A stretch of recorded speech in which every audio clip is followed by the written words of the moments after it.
Hi hello Telangana రాష్ట్ర ప్రజలందరికీ నమస్తే, గుడ్ మార్నింగ్, శుభోదయం. ఈరోజు తెలంగాణ తెలుగు వెలుగు దినపత్రికలోని మెయిన్ పేజ్ ఎడిషన్ వార్తా విశేషాలు ఎట్లా ఉన్నాయో చూద్దాం.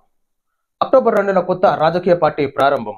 రాజకీయ వ్యూహకర్త ప్రశాంత్ కిషోర్ కీలక ప్రకటన చేశారు. అక్టోబర్ 2న బీహార్లో కొత్త రాజకీయ పార్టీని ప్రారంభించినట్లు తెలిపారు. పార్టీ పేరు, నాయకత్వంతో సహా అన్ని వివరాలు ఆ రోజు వెల్లడిస్తానని చెప్పారు. పాట్నా రాజకీయ వ్యూహకర్త ప్రశాంత్ కిషోర్ కీలక ప్రకటన చేశారు. అక్టోబర్ 2న బీహార్లో కొత్త రాజకీయ పార్టీని ప్రారంభించనున్నట్లు తెలిపారు. పార్టీ పేరు, నాయకత్వంతో సహా అన్ని వివరాలు ఆ రోజు వెల్లడిస్తానని జనసూరజ్ పేరుతో బీహార్లో పాదయాత్ర చేస్తున్న ప్రశాంత్ కిషోర్ ఆదివారం మీడియాతో మాట్లాడారు. ప్రశాంత్ కిషోర్ కీలకంగా రాజకీయ విశేషాలను ఎప్పటికప్పుడు అప్డేట్ చేస్తూ ఉంటారు. ఉన్నటువంటి ఏ స్టేట్ లో ఏ విధంగా రాజకీయ కార్యకలాపాలు కొనసాగుతున్నాయి, ఏ పార్టీ గెలుపొందబోతుంది, ఏ పార్టీ వివరాలు ఎట్లా వర్క్ చేస్తుంది, గ్రౌండ్ వర్క్ టోటల్ గా తెలిపేటటువంటి ప్రయత్నంలో భాగంగా మరి ఆ తను వర్క్ చేస్తూ ఉంటాడు. ఎన్నో కార్యక్రమాలు రాజకీయ పార్టీలో పనిచేస్తూ మరి ఈనాడు సొంత పార్టీని స్థాపించబోతున్నారు.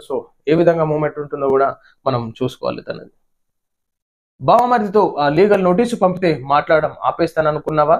ఆ బావమరిదికి అమృతం పంచి పేదలకు విషం ఇస్తావా అంటూ కేటీఆర్ ఫైర్. ఖచ్చితంగా ఇది మరి ఈనాడు ఒకరికి ఒక న్యాయం, ఇంకొకరికి ఒక న్యాయంగా ఉంటే ప్రజల్లో వ్యతిరేకత వస్తుంది. రేవంత్ రెడ్డి గారు ఏదైతే ఇల్లీగల్ కన్స్ట్రక్షన్స్ పార్టీలో ఉన్నటువంటి నాయకులకు ఒకలాగా, నిరుపేదలకు ఒకలాగా ఉంటే ఖచ్చితంగా ప్రజలే బుద్ధి చెప్తారు. మీరు చేసేటటువంటి కార్యకలాపాలు ఎప్పటికప్పుడు ప్రజలు పర్యవేక్షిస్తూనే ఉంటారు. ప్రజలు ఏం గుడ్డోలు కాదు.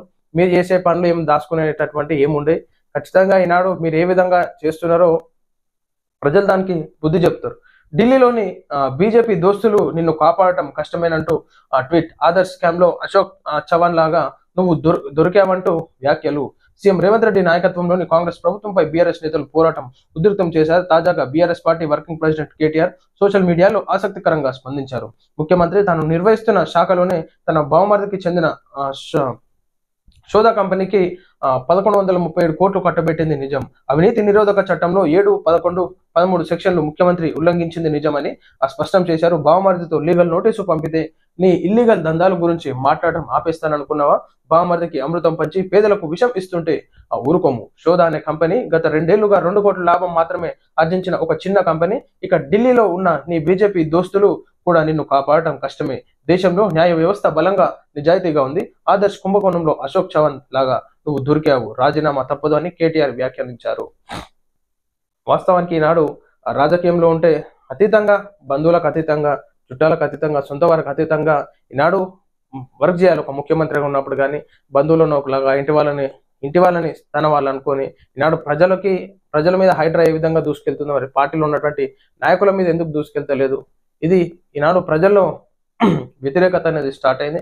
అదే విధంగా ఏదైతే స్కామ్ 1137 కోట్లు కట్టబెట్టింది నిజం, అవినీతి నిరోధక చట్టంలో దాని మీద ఉల్లంఘించింది నిజం అని స్పష్టం చేస్తూ బావమరిదిని లీగల్ నోటీసు పంపితే ఇల్లీగల్ దందాల గురించి మాట్లాడటం ఆపేస్తాననుకున్నామని కేటీఆర్ ప్రశ్నించడం జరుగుతుంది. ఖచ్చితంగా మీరు మంచి లీడర్ గా ఉన్నారు, డైనమిక్ లీడర్ గా ఉన్నారు. బీఆర్ఎస్ నుంచి ఈనాడు ప్రతిపక్షంలో ఉన్నారు కాబట్టి ఖచ్చితంగా ప్రశ్నించాల్సిందే. లేకపోతే ఉన్నటువంటి అధికారంలో ఉన్నటువంటి నాయకులు విచ్చలవిడిగా ఈనాడు దండుకొని మోపైతారు. మీరు చేసిన తప్పులపైన వాళ్ళు ప్రశ్నించడం, వాళ్ళు చేసిన తప్పులపైన మీరు ప్రశ్నించడం. ఇది రాజకీయం అంటే ఈ విధంగా ఉంది తెలంగాణలో. హిజ్బుల్లా చీఫ్ నస్రల్లాను మట్టుబెట్టిన పైలట్ కు అపూర్వ స్వాగతం. లెబనాన్ రాజధాని బీరుట్ శిబిరాల్లో ఇజ్రాయెల్ బాంబుల వర్షం. నస్రల్లా ఓ బంకర్ లో దాగినప్పటికీ వేటాడిన ఇజ్రాయెల్. ఎన్నో ఏళ్లుగా ఇజ్రాయెల్ కు సవాల్గా మారిన నస్రల్లా ఇటీవల హమాస్ ఉగ్రవాద సంస్థ తన భూభాగంపై దాడి చేసినప్పటి నుంచి ఇజ్రాయెల్ ఆగ్రహ జ్వాలలతో రగిలిపోయింది. ఏదైతే నస్రల్లాని మరి చంపడం జరిగిందో ఆ యుద్ధంలో భాగంగా పైలట్ కు అపూర్వ స్వాగతం పలికినట్టుగా మనం ఇక్కడ చూడొచ్చు. పాకిస్తాన్ కర్మఫలం అనుభవిస్తోంది. ఐరాసల్లో జయశంకర్ కీలక వ్యాఖ్యలు. సీమాంతర ఉగ్రవాదం విధానం ఎన్నటికీ విజయవంతం కాదని వెల్లడి. దాని ఫలితం అనుభవించక తప్పదని హెచ్చరిక. పిఓకే నుంచి పాక్ బలగాలు వెళ్లిపోతే అన్ని సమస్యలకు పరిష్కారం.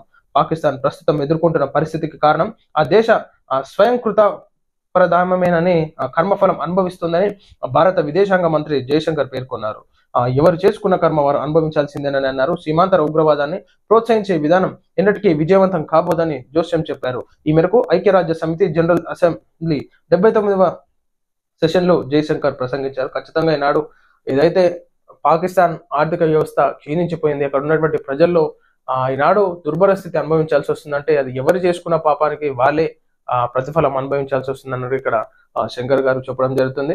ఏదైతే ఈనాడు పాకిస్తాన్లో ఒక ఉద్యోగ వ్యవస్థ కానీ విద్యా వ్యవస్థ కానీ టోటల్గా నిర్వీర్యం అయిపోయింది. అక్కడ ప్రజలు ఎంతో దీనస్థితిని అనుభవిస్తున్నారు. దానికి కారణం పాకిస్తాన్ చేసుకున్నటువంటి ప్రతిఫలాలకి ఈనాడు జీవితం ప్రజలు ఆ విధంగా అనుభవిస్తున్నారు అన్నట్టుగా చెప్పడం జరిగింది. వాస్తవం ఇది. ఈనాడు పాకిస్తాన్ ఆర్థిక వ్యవస్థ క్షీణించిపోయింది.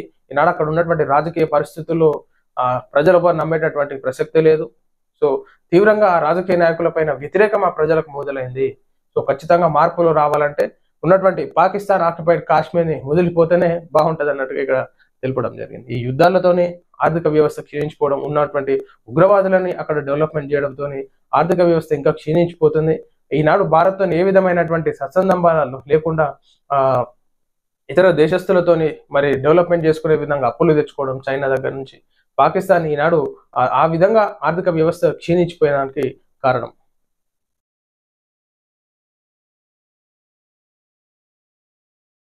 అతివాద నేత ప్రకాష్ కారత్ కు సిపిఎం పగ్గాలు.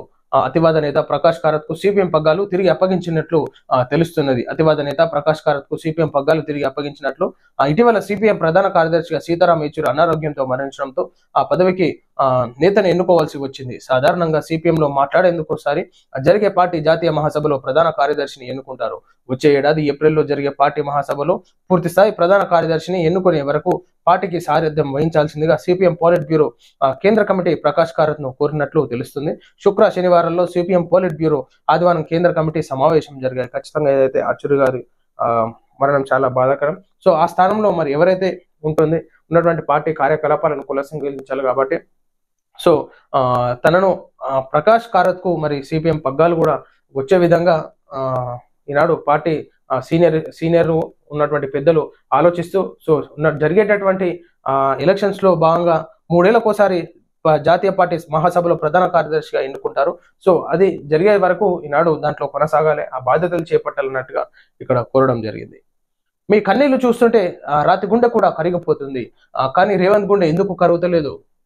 మీ బాధ చూస్తుంటే నా కళ్ళలో నీళ్లు వస్తున్నాయి, మీ బాధలు వింటుంటే మీ కన్నీళ్లు చూస్తుంటే రాతి గుండె కూడా కరిగిపోతుంది, కానీ రేవంత్ గుండె ఎందుకు కరుగుతలేదో నాకు అర్థం కావట్లేదని మాజీ మంత్రి ఎమ్మెల్యే హరీష్ రావు పేర్కొన్నారు.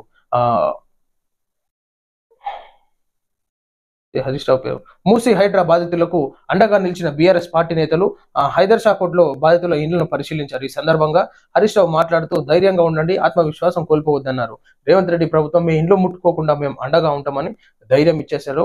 బుల్డోజర్లు వచ్చినా జేసీబీలు వచ్చినా ముందు మిమ్మల్ని దాటి రావాలి. హైడ్రా పుణ్యమాని ఇప్పటికే 3 ప్రాణాలు కోల్పోయారు. మీరు అధైర్యపడొద్దు, ప్రాణాలు తీసుకోవద్దు, మీ ఇండ్లకు ఏం కాకుండా మేము అడ్డుపడతామని హరీష్ రావు భరోసానిచ్చారు. మరి మీరు కూడా ఈ విధంగా డెవలప్మెంట్ లో భాగంగా రిజర్వాయర్లు కట్టడానికి ఎన్నో గ్రామాలు ప్రజలను తరిమివేసినారు. ఉన్నటువంటి వారికి సరైనటువంటి ధర ఇవ్వకుండా ఉన్నటువంటి నష్టపరిహారాన్ని ఇవ్వకుండా వారిని ఏ విధంగా చేసినారు హరీష్ రావు ఒకసారి మీరు కూడా ఆలోచించుకోవాలి. సో ఏదైతే హైడ్రా ఉన్నటువంటి డెవలప్మెంట్ లో భాగంగా తెలంగాణ రాష్ట్ర డెవలప్మెంట్ లో భాగంగా ఈనాడు మూసీ రివర్ ఫ్రంట్ డెవలప్మెంట్ లో భాగంగా ఏదైతే రివర్ బెడ్ లో ఉన్నాయో వాటిని తొలగించే విధంలో మరి ఈనాడు ఎంతో మంది నిరుపేదలు ముందుకు రావడం జరుగుతుంది. ఖచ్చితంగా వాళ్ళకి ఇల్లు కూడా గవర్నమెంట్ కేటాయించాలని చెప్పేసి కోరుతున్నాం. సో ప్రజలు కూడా సహకరించాలి. ఇల్లీగల్ కన్స్ట్రక్షన్స్ మరి కొనుక్కోవడం కూడా తప్పు.